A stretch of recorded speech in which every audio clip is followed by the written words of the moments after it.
अस्सलाम वालेकुम। वालेकुम अस्सलाम। कैसे हैं आप? अल्हम्दुलिल्लाह ठीक, आप ठीक हैं? अल्हम्दुलिल्लाह मैं भी ठीक हूँ। अच्छा, मैंने शुक्रिया अदा करना था आपका। उस दिन आपने मदद की है और मुझ पे एतमाद किया, मुझे वहाँ से जाने दिया, वरना पुलिस केस बन जाता। होता तो कुछ नहीं क्योंकि मैं बेगुनाह था, मुझे यकीन है इस बात का, लेकिन मेरा इंटरव्यू जो था बहुत ज़रूरी था, वो रह जाता। ख़ास तौर पे मैं आया हूँ आपका शुक्रिया अदा करने के लिए। अल्लाह ताला इसका अजर दें आपको और हमेशा खुश रहें आप। नहीं, ऐसी कोई बात नहीं है। देखिए, आप यकीन के काबिल थे, आप पे यकीन किया तभी आपको भेजा ना, क्योंकि एक इंसान पे यकीन ही होता है जो उसके रिश्ते को मज़बूत बनाता है। उसके अलावा ये है कि आप शुक्रिया करके मुझे शर्मिंदा ना करें। मैंने कोई एहसान नहीं किया आप पे, मेरा फ़र्ज़ बनता था। नहीं है, लेकिन बात यह है कि मेरे बाबा बहुत जल्दी परेशान हो जाते हैं ना। मैंने उनको कहा था कि मैं शाम को वापस घर आ जाऊँगा, तो जब मैं ना आ सकता तो फिर ये है कि वो बहुत ज़्यादा परेशान हो जाते और मुझे ढूंढते रहते, तो उनके पास कोई राब्ते का ज़रिया भी नहीं था।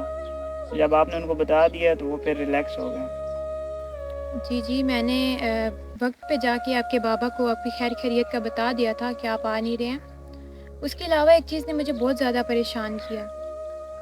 आपके गाँव के कुछ हालात ऐसे हैं कि मैं बहुत ज़्यादा डिप्रेस्ड हो गई थी कि यहाँ के लोगों की खुराक, पानी, वबा ऐसी है कि गंदा पानी पी रहे हैं, गंदी खुराक इस्तेमाल कर रहे हैं जो उनके लिए ठीक नहीं है। उनके बच्चों को मुख्तलिफ़ बीमारियाँ लग रही हैं, उनको अलग-अलग तरह की बीमारी, वबा, अलग-अलग तरह की चीज़ों में मुब्तला हो रहे हैं। मुझे ये चीज़ बहुत परेशान कर रही थी कि आप लोगों को कम से कम, बेशक आप उन लोगों को तालीम नहीं दे रहे हैं या नहीं दे पा रहे हैं, आप लोगों को कम से कम उनकी सेहत का ख्याल रखना चाहिए कि कम से कम वो अपनी सेहत ठीक रख सकें। जानता हूँ, लेकिन बस ये एक शुरू से ऐसा ही चलता आ रहा है। किसी ने बदलने की कोशिश नहीं की और हम लोग अब इस ज़िंदगी आदी हो गए हैं। ठीक है, ये सब तो ज़ेरे नज़र है, लेकिन मैंने इन सब चीज़ों को सामने रखते हुए ये एक फ़ैसला किया कि उनकी सेहतयाबी के लिए या उनकी बेहतरी के लिए यहाँ पे एक अस्पताल बनाया जाए, जहाँ पे उनकी मदद की जाए, उनका इलाज किया जाए। अगर कोई बीमार हो जाए तो उसको बरवक्त इलाज मिल सके। तो क्या आप इसमें मेरी मदद करेंगे? देखिए, मेरी हर किस्म की मदद आपके साथ है, लेकिन मसला ये है कि हमारे जो गांव के वडेरे हैं ना, वो ये चीज़ कभी बर्दाश्त नहीं करेंगे। शुरू से ही कितने लोग ऐसे आए हैं, और आप तो औरत है ना, मर्द भी इतने ऐसे आए हैं जो चले गए हैं सब कुछ छोड़कर, तो सब इसके खिलाफ होंगे। कोई आपकी मदद या साथ नहीं देगा। सोच लें, बहुत मुश्किल काम है ये। लेकिन कोई तो होगा ना जो मेरा साथ देगा। ऐसे तो नहीं है कि अगर सब लोग ऐसे हैं तो सबके सब भी ऐसे हैं। आपने सुनी हुई है वो मिसाल केकड़े वाली, जो पानी के लहरों के साथ साथ बहता बहता समंदर के किनारे तक आ जाता है, और जब आ जाता है तो वो थोड़ी सी मुसाफत पे जाके लहरों के साथ दोबारा नहीं मिलता, बल्कि इस इंतज़ार में पड़ा रहता है कि लहरें उसके पास आएँ और दोबारा से उसे वहाँ से बहा के ले जाएँ। अगर वो थोड़ी सी वहाँ से मुसाफत कर ले तो उसे एक नई ज़िंदगी मिल सकती है। इसी तरह ही कुछ हमारे मुल्क का हाल भी है, या कह लें कि यहाँ का हाल भी है कि यहाँ लोगों को मरना पसंद है, लेकिन उनको ये पसंद नहीं है कि हम अपने बच्चों को सेहतमंद ज़िंदगी दें या उनका मुस्तकबिल अच्छा बने। बस सारी अपनी डोर उन्होंने यहाँ के बड़े लोगों के सरपंच के हाथों में रखी है। माशाल्लाह, बहुत अच्छी बात की आपने।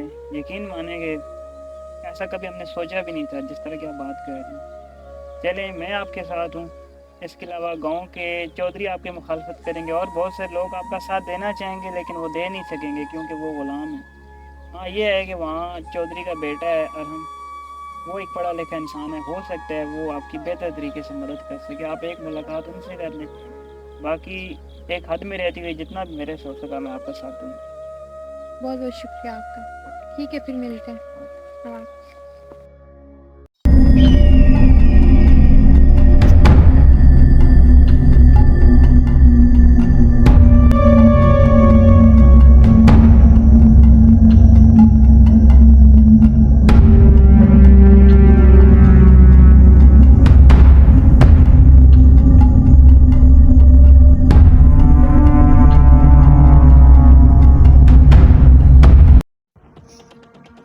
अस्सलाम वालेकुम।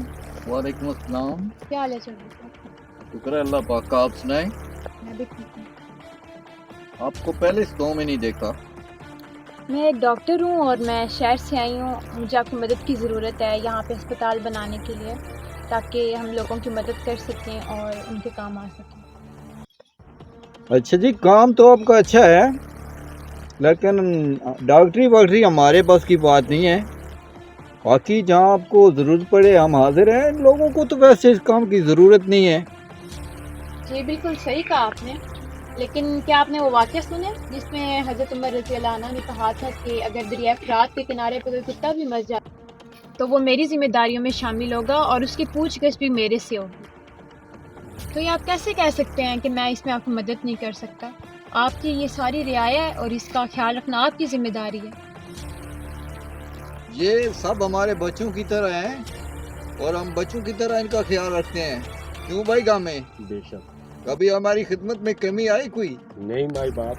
پوچھو نا آپ لوگ ہم سے. ہم یہاں کیوں بیٹھے ہیں؟ لوگوں کی خدمت کے لیے تو بیٹھے ہیں. کریں گے نا، کیوں نہیں کریں گے.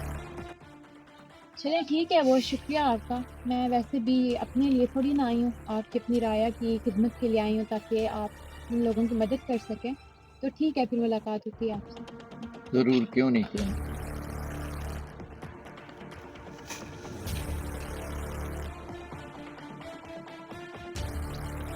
کیوں مجھے بلایا یہاں پہ؟ اچھا، جیسے تمہیں تو کچھ پتہ ہی نہیں ہے نا. کیا ہوا ہے؟ کتنا ٹائم ہو گیا تم نے اس غریب کے پیسے نہیں دیے؟ کس کے؟ اچھا، پیسوں کے ساتھ آپ نام بھی بھول گئے. رشید. ہاں جی، مجھے کیوں بلایا آپ نے؟ راگو نے مجھے 2 مہینے پہلے پیسے لیے تھے، وہ مجھے واپس نہیں کر رہا. 3 مہینے ہو گئے ہیں. جب تمہیں ایک چیز کی ضرورت تھی تو تم نے اس سے پیسے لے لیے. جب اب دینے کی باری آئی ہے تو اس کو لارے پہ لگا کے رکھا ہوا ہے تم نے. دے دوں گا نا، اتنا غصہ کیوں کر رہے ہو؟ کیا مطلب دے دوں گا؟ 3 مہینے ہو گئے ہیں. 3 مہینے. کیسے لوگ ہو یار آپ؟ اس علاقے میں ہر بندہ ہی ایسا ہے. کتنی کوشش کر رہا ہوں اس کو ٹھیک کرنے کی. جب ایک چیز تمہیں ضرورت تھی اس نے تمہاری مدد کی ہے. جب اب اس کو ضرورت ہے، اس کے بچے بھوک سے مر رہے ہیں، تمہارے پاس ہیں بھی پھر بھی نہیں دے رہے، صرف اس وجہ سے کہ وہ غریب ہے. یہ کیوں لے رہے ہو آپ؟ یہ اب تمہیں تب ملے گا جب تم اس غریب کو پیسے دو گے. واپس کرو مجھے. نہیں واپس کروں گا. جب اس کو پیسے دے دو گے نا پھر آنا میرے پاس اور لے لینا اپنا یہ موبائل. مجھے اس کی ضرورت نہیں ہے، لیکن صرف اس وجہ سے کہ تم اس کو پیسے نہیں دے رہے. پھر تمہیں پتہ ہوگا کہ جب کسی کو چیز دیتے ہیں نا واپس نہ ملے اپنی، تو پھر تمہیں احساس ہوگا کہ کتنا دکھ ہوتا ہے انسان کو. سمجھ آئیے بات؟ السلام علیکم. وعلیکم السلام. مجھے آپ سے پوچھنا تھا کہ چودھری صاحب کا بیٹا جس کا نام ارم ہے، مجھے اس سے ملنا تھا. وہ کہاں ملے گا؟ وہ آپ سامنے جائیں، ادھر کھڑا ہوا ہے سامنے. وہاں پہ؟ جی. ان میں سے کون سا ہے؟ وہ پرلی سائڈ میں جو کھڑا ہے نا. شکریہ. آپ بنا کے رکھا ہوا ہے نا تم لوگوں نے اسلام میں.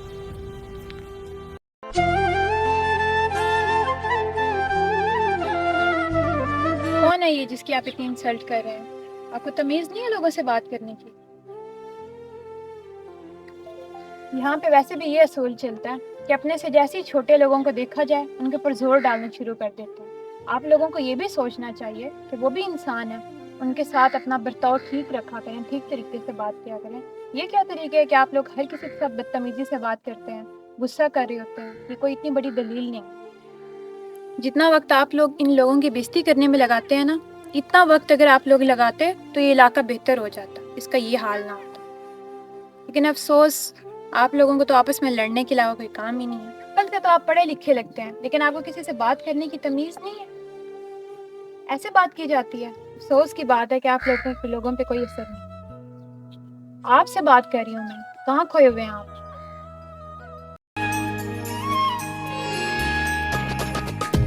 کہاں کھوئے ہوئے ہیں آپ؟ آپ سے بات کر رہی ہوں. ایسی بات نہیں ہے جیسے آپ سمجھ رہی ہیں. اب چاہے بات سن لیں، ایسی حقیقت کو جانے بغیر اس پہ یقین کر لیتی ہیں. اور منہ بناتے تھے دیکھوں جدھر تو ہی دکھے گزری فضا